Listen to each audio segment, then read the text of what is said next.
بیایید سخت‌ترین سوال مربوط به موازنه رو با هم دیگه حل کنیم. عموماً واکنش هایی که با روش وارسی کتاب درسی قابل حل نباشه برای دانش آموزا چالشی محسوب میشه.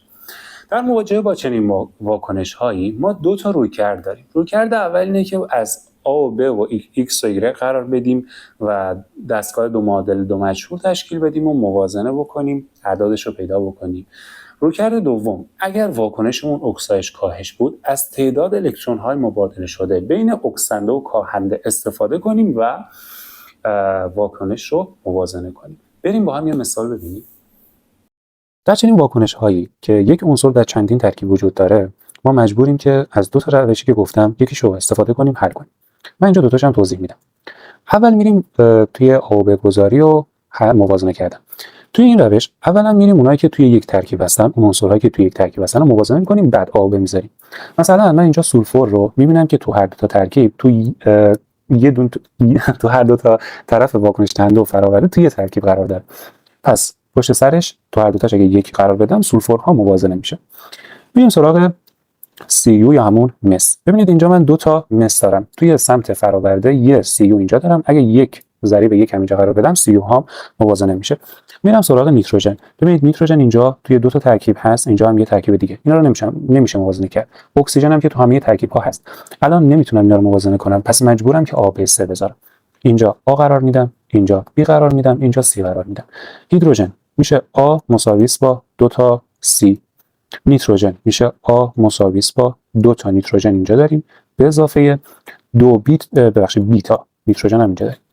بعد در مورد اکسیژن 3A مساوی با 2 تا 6 تا به اضافه 4 10 به اضافه 2B به اضافه C. خب من همه این پارامترهای A B C رو بر حسب A می نویسم. اینجا میشه C مساوی A دوم، اینجا B میشه A منهای B. میام توی این سومی به جای B و C بر حسب A قرار میدم.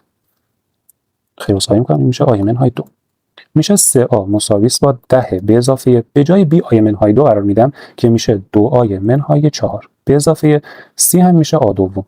خب این 2A بیاد این طرف با این 3A میشه A. این A دوم هم بیاد این ور مساوی میشه A دوم. A منهای A دوم میشه A دوم.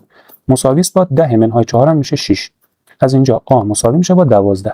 A بشه 12، C میشه 6، B هم میشه 10.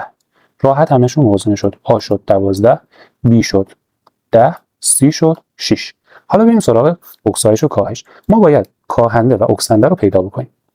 کاهنده و اکسنده رو چجوری پیدا می‌کنیم؟ یکی که اون عناصر رو مورد بررسی قرار میدیم. نگاه کنید Cu اینجا مثبت 1 هستش. رفته این ور مساوی، اینجا Cu مثبت 2 شده، اینجا هم مثبت 2 شده. پس هر دوی اینها چه اتفاقی براش افتاده؟ یک واحد افزایش شده، یعنی اکسایش یافته، یعنی الکترون از دست داده. 2 تا الکترون Cu از دست داده. خب گوگرد چه اتفاقی براش افتاده؟ گوگرد اینجا -2 هستش. اومده این ور مساوی تبدیل شده به 4 تا اکسیژن 8 تا الکترون میخواد. 2 تاشو Cu داده، 6 تای بعدیشو کی میده؟ گوگرد میده. گوگرد از -2 به مثبت 6 رسیده، یعنی 8 تا الکترون از دست داده. در مجموع تا الان 10 تا الکترون از دست داده شده.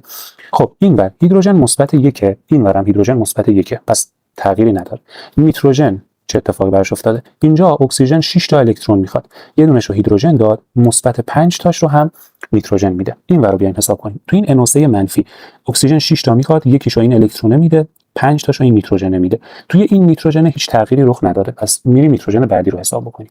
توی این نیتروژن این اکسیژن 4 تا میخواد، پس این باید 4 تا بده. من اینجا میبینم که یک الکترون کاهش اتفاق افتاده، از مثبت 5 شده مثبت 4. پس میبینم که این یک الکترونی گرفته. پس 10 تا الکترون از دست داده شده و یه دونه الکترون گرفته شده. من اینجا اینو میفهمم که اینی که یه دونه الکترون گرفته باید ضریبش 10 باشه تا این موازنه اتفاق بیفته. چرا؟ چون طی واکنش اکسایش کاهش باید تعداد الکترون ها موازنه باشه، هم در سمت فراورده هم در سمت واکنش دهنده. حالا اونی که داره الکترون گیری میکنه کیه؟ نیتروژن. کدوم نیتروژن؟ نیتروژنی که توی این ترکیب هستش، چون این عدد اکسایشش تغییر پیدا کرده. چند باید ضریبش باشه؟ باید 10 باشه که تا این 10 الکترون رو جبران بکنه. خب C و S رو هم که میدونیم که اینا 1 بودن. این 10 نیتروژن باشه طبیعتا باید 10 نیتروژن به اضافه 2 نیتروژن میشه 12 تا، این میشه 12 هیدروژن اینجا دارم باید 6 بذارم که موازنه بشه. اکسیژن هام رو هم اگه بشمرم با این حساب موازنه است. خسته نباشید.